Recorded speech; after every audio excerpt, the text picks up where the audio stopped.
Hi,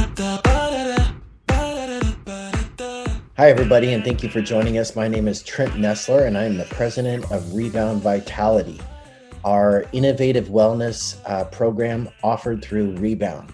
I have joining me today Samantha Genno, who is an athletic trainer. Hi, Sam, and thank you for joining us. Hi, Trent. Sam is our newest team member. We're super excited to have Sam joining us today. Excited to have her being a part of this conversation today. We really are talking a lot about our innovative wellness. We're talking about our recovery program that's offering some Hyperice and Normatec equipment to help our first responders recover really well. This is going to include the Normatec compression system and some Hyperice equipment. But today we're really going to be talking a lot about movement. And Sam, I know you've been in Division II athletics for a really long time. You've been seeing a lot of athletes. How have you seen movement positively or negatively impact your athletes over that time? That's a great question, Trent. So with athletes, obviously movement is a key component of what they do every day. They need appropriate movement in order to lift, in order to move, in order to run, and just compete in general. And if they have poor movement patterns where they're having things go not quite in line with where the body needs them to, then they're putting themselves at risk for injury.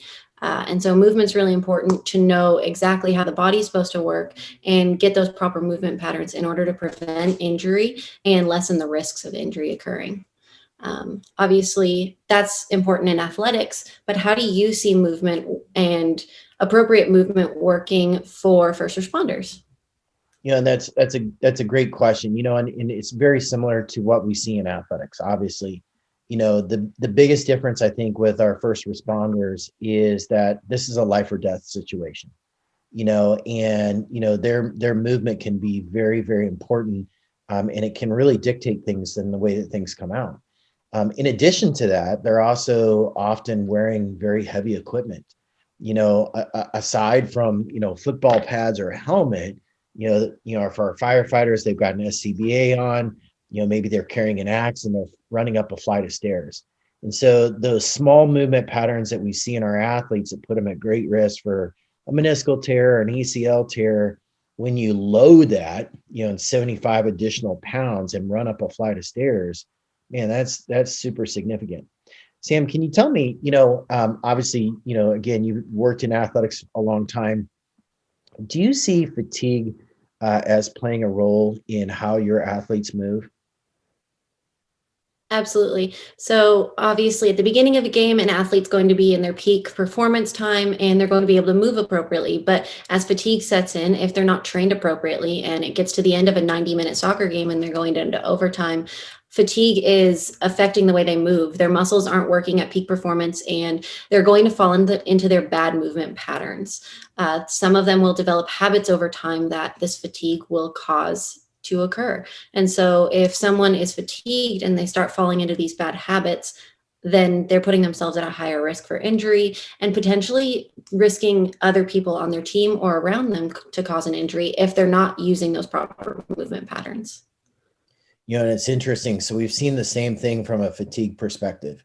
Those small movement patterns that maybe just put them at small risk for a meniscal tear, as they get tired, become much greater movement patterns that put them at risk for much greater tear. And again, when we're talking about our first responders, getting fatigued can be life or death.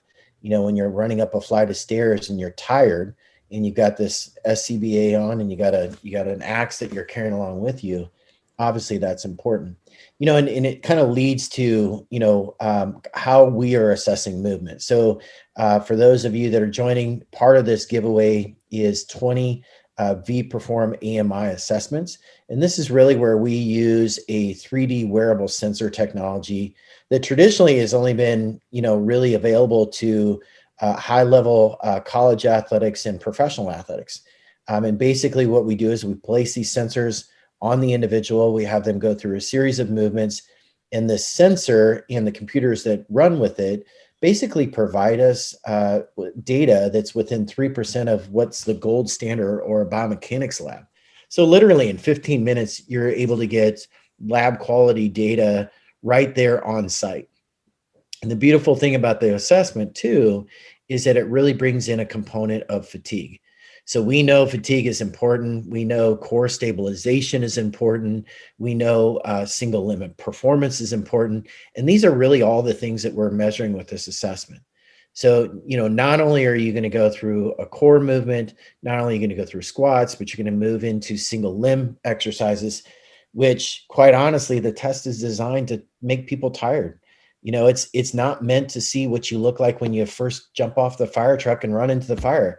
It's designed to see, what do you look like after you've run up and down the flight of stairs a couple of times and when things really matter, because that's what we know, is that's a point where it really matters the most. So, we are, again, excited to be launching our giveaway that's going to include both Hyperice equipment, but also the movement assessments.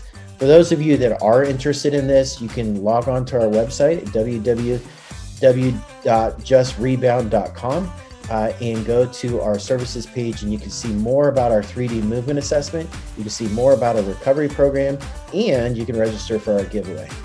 Sam, thank you so much. We're super excited to have you on our team, having you join our team. And thanks everybody. And hopefully you register today.